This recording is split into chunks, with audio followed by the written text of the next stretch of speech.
Bienvenidos a Musar, Centro de Estudios Bíblicos, un espacio online dedicado a profundizar en los principios de la verdad presente, colaborando con Dios en la predicación del Evangelio eterno, en las últimas horas de la historia.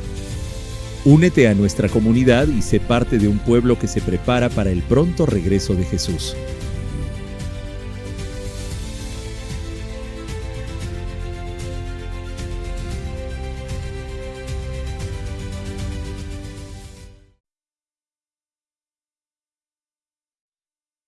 Muy bien, estamos una vez más en nuestro curso de hermenéutica bíblica. Esta es la clase número 6 y estamos muy contentos que usted pueda estar con nosotros una vez más. En esta y en la siguiente clase vamos a hablar de la tipología bíblica, un tema que me apasiona. Es sumamente importante para poder entender las escrituras. Antes de hacerlo, les quiero invitar a que podamos juntos orar para buscar la dirección de Dios. Querido Padre Celestial que moras en las alturas de los cielos, te damos muchas gracias por la oportunidad de estudiar juntos este curso y aprender herramientas de cómo estudiar y entender mejor tu palabra. Oro, Señor, que puedas iluminarnos y nos ayudes a entender las cosas profundas de tu ley. En el nombre de Jesús. Amén. Muy bien, cuando estudiamos la tipología bíblica, eh, generalmente hay al menos tres reacciones comunes a la tipología bíblica. Una es, o no, eso no se puede usar, eso no se puede hacer. Esta reacción es escepticismo, el no creer. O por otro lado, otro extremo es el dame más, el entusiasmo. Hay cierto tipo de personas que son expertas en ver tipología aún en las cosas más sencillas y en las cosas más mínimas, y tienen una mente una imaginación muy creativa, muy interesante, donde llegan a conclusiones eh, bien creativas, diría yo, el entusiasmo. Pero otra es, ¿qué es eso? ¿Qué es eso? Incertidumbre. Sí, esta posición, esta reacción no es ni de rechazo ni de entusiasmo, sino es de investigar. Dame más. ¿Qué es esto? ¿Qué es lo que no quiere decir la palabra allí? Así que creo que en esa actitud queremos venir a esta hora al poder estudiar este tema. A ver, ¿por qué es importante la tipología bíblica? Leonard Goppelt dice lo siguiente: la tipología es la forma central y distintiva del Nuevo Testamento de entender el Evangelio. Es la interpretación decisiva de Jesús, el Evangelio y la Iglesia. Según su núcleo del Nuevo Testamento, la tipología es teológicamente constitutiva para la comprensión del Evangelio.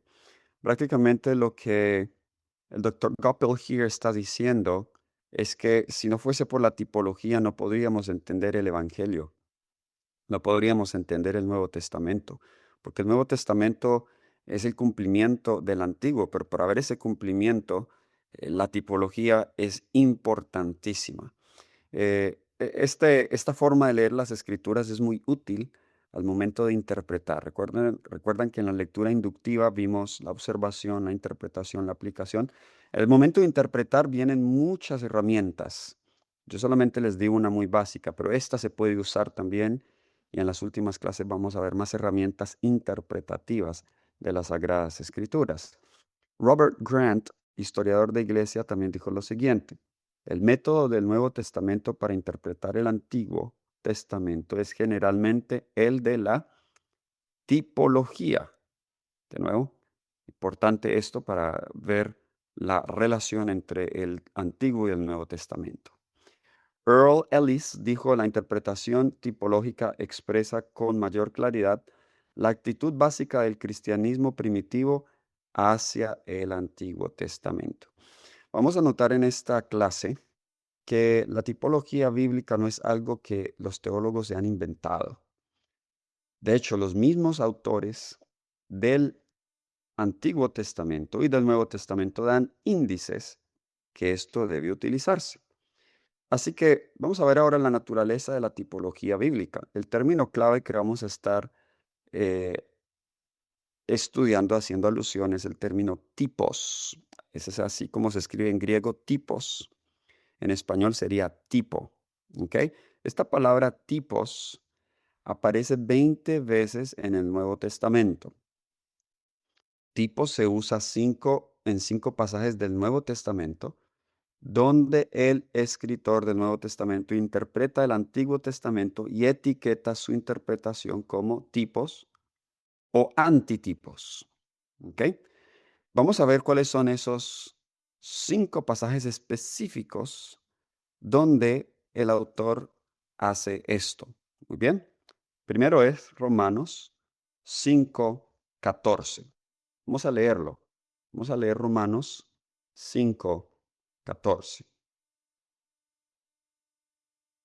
La palabra de Dios nos dice, leo acá de la Reina Valera 1995, nos dice la palabra de Dios, no obstante, reinó la muerte desde Adán hasta Moisés, aun en los que no pecaron a la manera de la transgresión de Adán, el cual es figura del que había de venir. La palabra allí, figura, es en el griego tipos.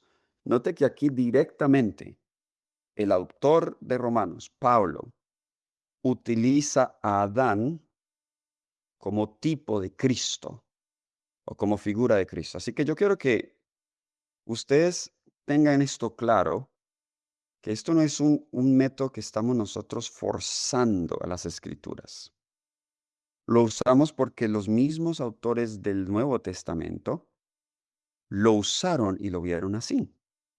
O sea que Adán es un tipo de Cristo. Y si usted lee Romanos 5, vemos allí la correlación. A veces los tipos pueden ser comparativos, a veces pueden ser de contraste. En este caso, Adán es un tipo de Cristo de contraste. Él introdujo la muerte, Cristo introduce la vida. Él introduce la condenación, Cristo introduce la justificación. Eso es lo que usted va a ver en Romanos capítulo 5. Segundo pasaje, vamos allí. 1 Corintios 10, versículos 6 al 11. 1 Corintios capítulo 10, versículos 6 al 11. Está hablando aquí de los eventos del Éxodo y nos dice, estas cosas sucedieron como ejemplos. Esa palabra ejemplos allí es tipos, como figuras, como ejemplos. Para nosotros, para que no codiciemos cosas malas como ellos codiciaron. Ahora el versículo 11. Todas estas cosas les acontecieron como ejemplo, de nuevo palabra tipos, y están escritas para amonestarnos a nosotros que vivimos en los tiempos finales. Nótese que ahora los eventos, Pablo está diciendo, los eventos del Éxodo son tipos de la iglesia, de nosotros, los que vivimos en los tiempos finales. Así que cuando nosotros hacemos entonces comparaciones entre el Éxodo de la iglesia en los últimos días, la hacemos en base a esto, porque Pablo ya nos dijo, ambos eventos son tipológicos. Aquí se utiliza la palabra en el dativo tipoi, la misma palabra tipo, ¿ok? Antes era en el genitivo. Muy bien, ahora vamos a la siguiente, Primera de Pedro 3:21. Vamos allá a Primera de Pedro, capítulo 3, versículo 21. Debemos ahora, eh, hay una correlación entre el bautismo y el diluvio. Nos dice aquí Pedro, 1 de Pedro, capítulo 3, versículo 21, dice el bautismo, que corresponde a esto nos salva, no quitando las inmundicias del cuerpo, sino como la aspiración de una buena conciencia hacia Dios, mediante la resurrección de Jesucristo. Ahora, la palabra aquí donde dice corresponde a esto ahora, es la palabra antitipos.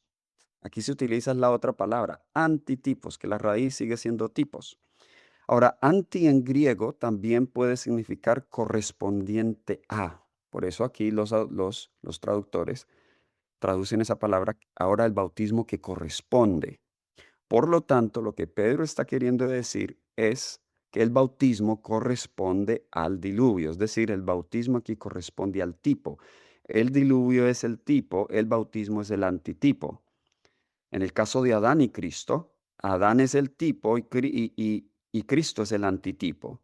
En el caso del éxodo de la iglesia, el éxodo es el tipo y la iglesia es el antitipo.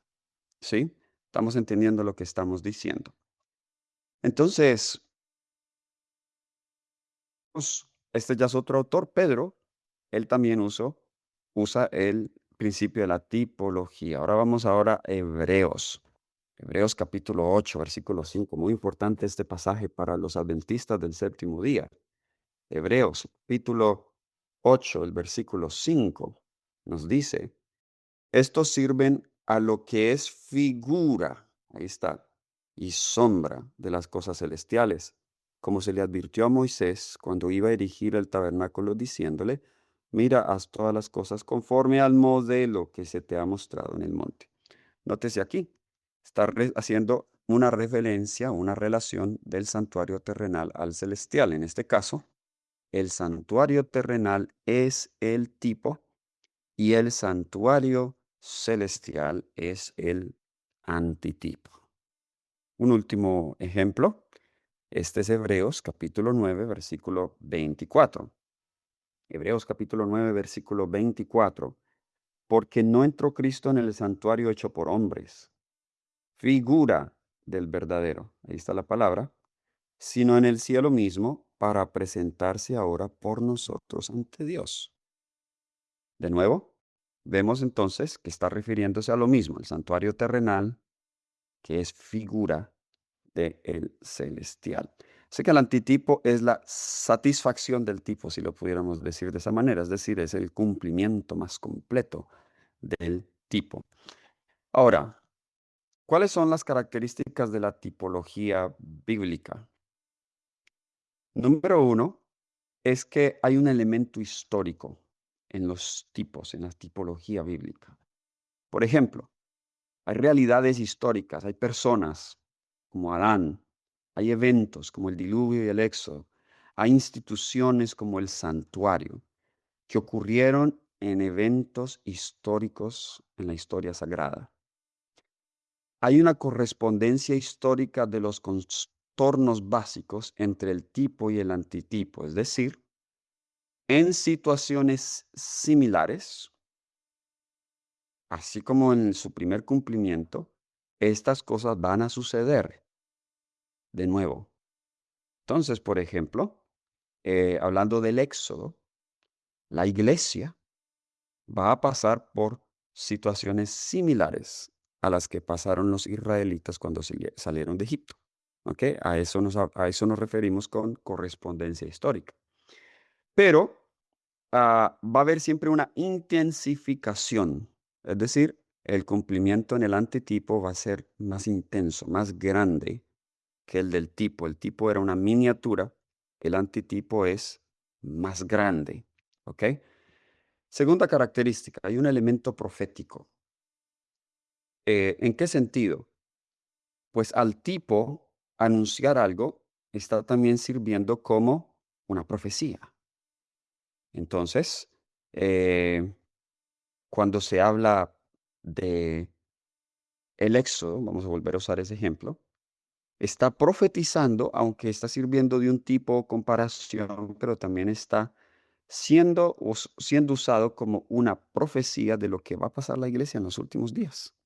En ese sentido, entonces, ah, se usa como un elemento profético, el aspecto de debe ser, debe suceder así, dei anake, en griego.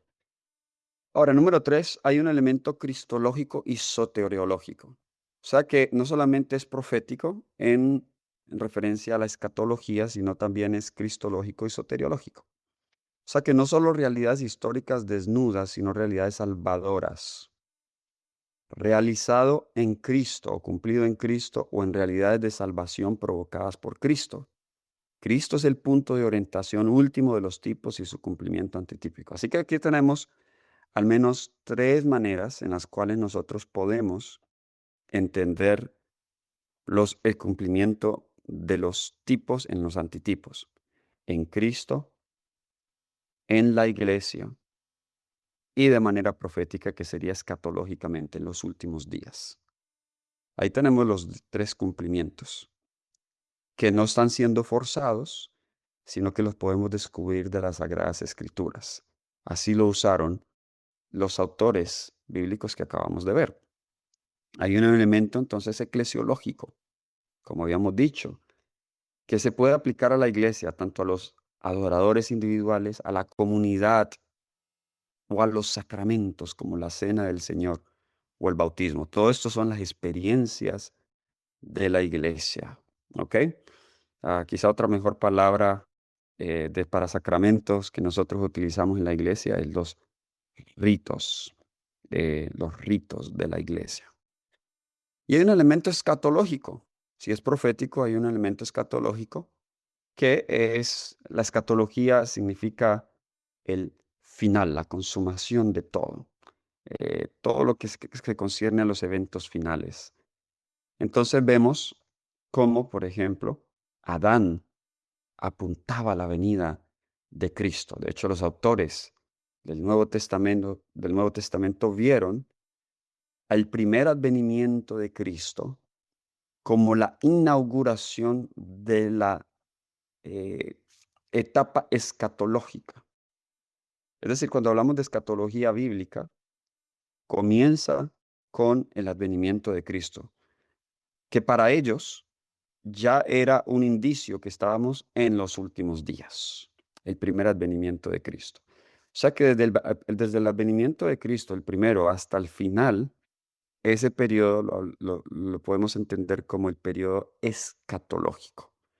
Por eso, el libro de Apocalipsis, aunque ya tiene historia que se ha cumplido, todas esas profecías son escatológicas, porque desde la perspectiva de Juan y desde la perspectiva de los autores del Nuevo Testamento, esos eventos ya eran eventos finales. Aunque para nosotros decimos, bueno, han pasado 2000 años, pero son eventos finales. Es decir, lo más importante en el plan de salvación, la venida de Cristo y su muerte en la cruz, dio el inicio a los eventos finales. Es apropiada también, porque se aplica a la época de la iglesia que Cristo fundó y tendrá un elemento consumador que aún no ha llegado desde nuestra perspectiva, que es el final apocalíptico. Así que esos son los elementos. Ahora, vamos a mirar ahora los elementos básicos de la tipología bíblica ilustrados por tipos. El Mr. Tipos le vamos a llamar. Muy bien, como dijimos entonces, este es como un resumen de lo que hemos visto. El tipo y el antitipo son realidades históricas. El tipo no es el original, sino está basado en un diseño anterior. Imagínese, allí ese hollow mold, eso significa un molde hueco. Imagínese si usted, por ejemplo, tiene la forma de un pingüino y usted echa agua y usted lo coloca en la congeladora, luego abre ese molde. ¿La forma de qué va a tener? La forma de un pingüino. Pero el molde solamente le daba la forma, pero no era el pingüino. De la misma manera, el tipo no es el original, sino que está basado en un diseño anterior. Entonces es un diseño divino. Ya vamos a ver algunos ejemplos. El santuario es un excelente ejemplo para esto. El tipo, que es el santuario terrenal, se basó en el original, que era el celestial. Entonces, en ese sentido, el tipo es un diseño divino. Ahora, la función del tipo es un molde que da forma al producto final. En ese sentido, entonces, es un elemento predictivo, porque desde nuestra perspectiva, el santuario terrenal entonces apuntaba a la obra que Cristo, el verdadero sumo sacerdote, haría en el santuario celestial. Así que desde la perspectiva de los autores bíblicos y aún nuestra, esos tipos aún tienen elementos predictivos. Usted quizá ha escuchado series del santuario y otras donde se utilizan, por ejemplo, las fiestas del santuario o se utilizan las ofrendas del santuario para mirar o predecir ciertos eventos en la vida de Cristo. Y, por ejemplo, en las fiestas del santuario, las 6 primeras ya se han cumplido en la vida de Cristo. Ahora estamos en la sexta, que es el día de la expiación, y queda una por cumplirse, que es la fiesta de los tabernáculos, que apunta a esa reunión final con Cristo en las mansiones celestiales. Entonces, nótese que la fiesta de los tabernáculos tiene un elemento predictivo, apunta a la venida de Cristo Jesús. Sí, un día de gozo será ese.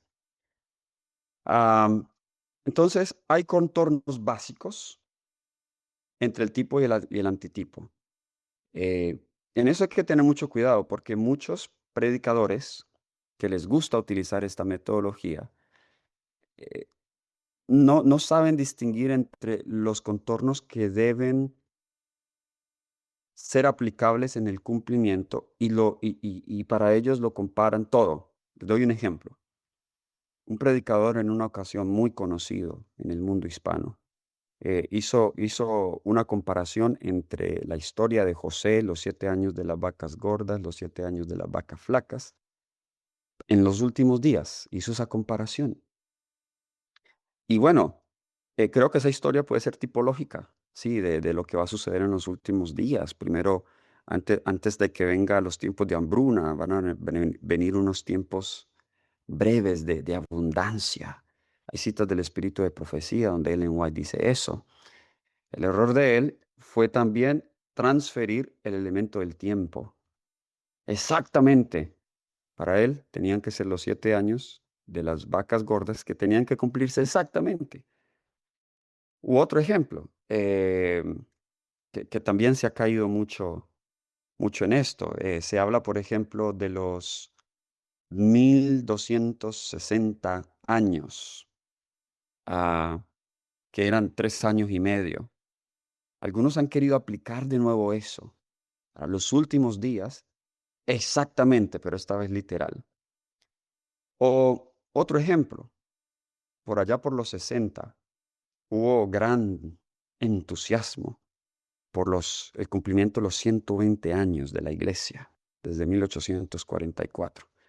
Y algunos decían que en realidad Jesús iba a venir en 1964 porque ahí se cumplían 120 años, pues como Jesús dijo, como en los días de Noé y la iglesia estaba ya predicando por 120 años, pues allí se acababan los 120 años. La historia de Noé, aunque es un tipo de los últimos días, no todos los elementos son correspondientes a los últimos días. Espero que no les esté confundiendo con esto. ¿Qué es lo que es correspondiente? O sea, ¿cuáles son los contornos básicos? La inmoralidad, la condición de las personas, el mensaje que predicó Noé, el carácter de que predicó Noé, el arca, que hay que mirar cómo el arca apunta a qué en los últimos días, ¿ok? ¿Cuál es ese lugar de refugio que Dios ha dado para la crisis que se avecina? Todos esos elementos son los elementos que debemos mirar cómo se repiten, no los elementos del tiempo en este caso. No vamos a esperar de nuevo que alguien va a construir otro barco. Creo que debemos tener nosotros eh, sentido común y mucha lógica al saber cómo aplicar estos tipos y antitipos. Entonces, como dijimos, el antitipo es el producto final, que siempre trasciende y son mayores que los tipos. Así que hay un elemento de intensificación. Habiendo dicho todo esto, podemos definir la tipología bíblica como el estudio de las realidades históricas de la salvación, que pueden ser personas, eventos, instituciones, que Dios ha diseñado divinamente para prefigurar, es decir, señalar hacia adelante, el cumplimiento escatológico, que es el producto final en Cristo, o las realidades evangélicas provocadas por Cristo. Creo que esta definición es muy completa. Usted puede tomarle un pantallazo a esto, aunque usted también va a recibir esta guías. Esta es la definición para mí muy, muy completa de lo que es la tipología bíblica. Muy bien, tenemos unos minutos. Esta clase tiene una segunda parte, pero en los minutos que me quedan, los 5 minutos que me quedan, vamos a mirar algunos controles hermenéuticos para la tipología bíblica. Es decir, cuáles son algunas reglas que controlan el uso sano de esta tipología, porque como mencioné anteriormente, se puede abusar de este método y conclusiones muy interesantes como las que mencioné. Número uno, primer control, identificación de los tipos, el control profético. ¿A qué nos referimos con eso? Si el tipo es realmente predictivo, es decir, que apunta hacia adelante al futuro, entonces se debe conocer antes del cumplimiento que es un tipo. Es decir, la Biblia va a especificar qué elementos son proféticos. La Biblia misma nos va a dar esa información. Nosotros no tenemos que adivinarlo.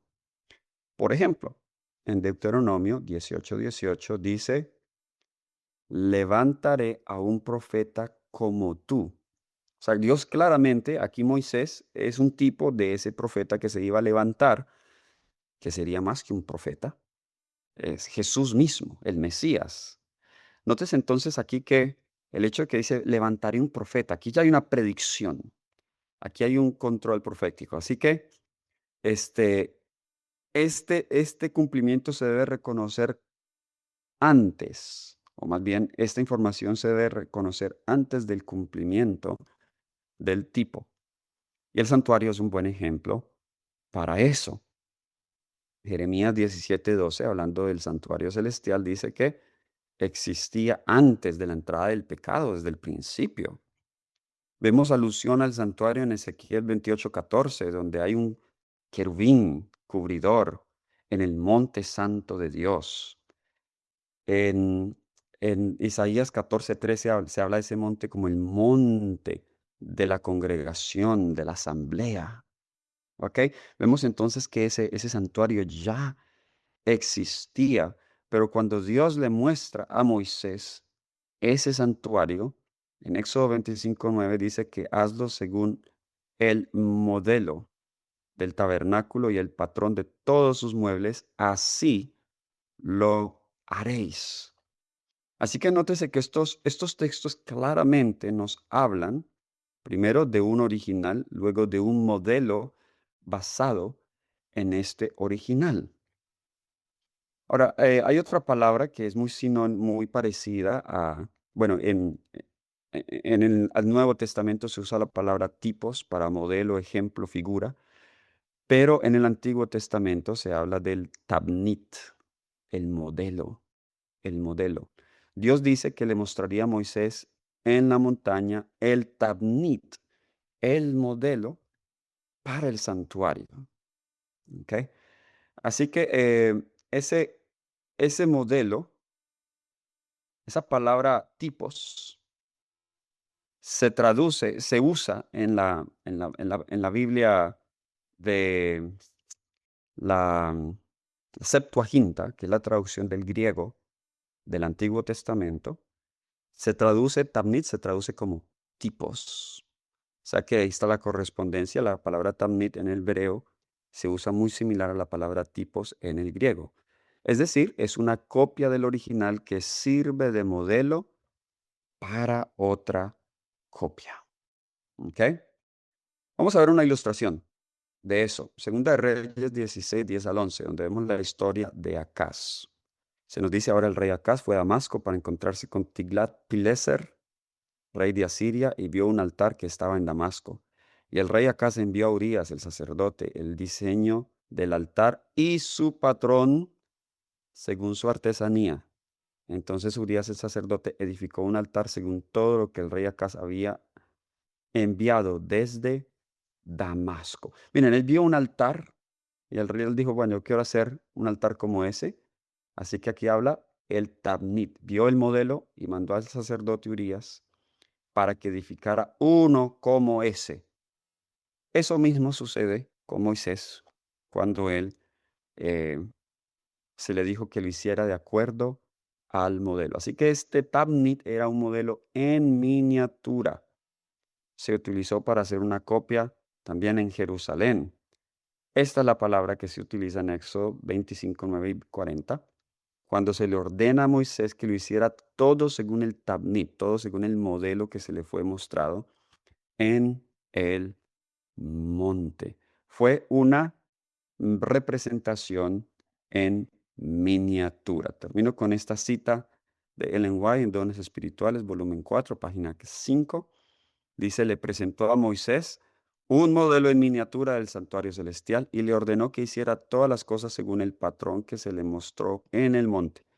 Moisés escribió todas las instrucciones en un libro y se las leyó al pueblo más influyente. Muy bien, queridos, el tiempo se nos ha ido, pero vamos a tener la segunda parte de esta clase, así que tome nota donde quedamos. Muchas gracias por haberse conectado. Dios les bendiga. Vamos a tener una oración. Querido Dios y Padre bueno, gracias te damos por este tema de la tipología bíblica. Pedimos, Señor, que seas tú quien nos instruyas. De manera especial estamos viendo la luz del santuario. Hay muchos hoy que niegan que hay un verdadero santuario en el cielo, que es literal. Pero, Señor, gracias porque a través de la tipología podemos ver, Señor, que sí lo hay y que tu palabra es cierta y veraz.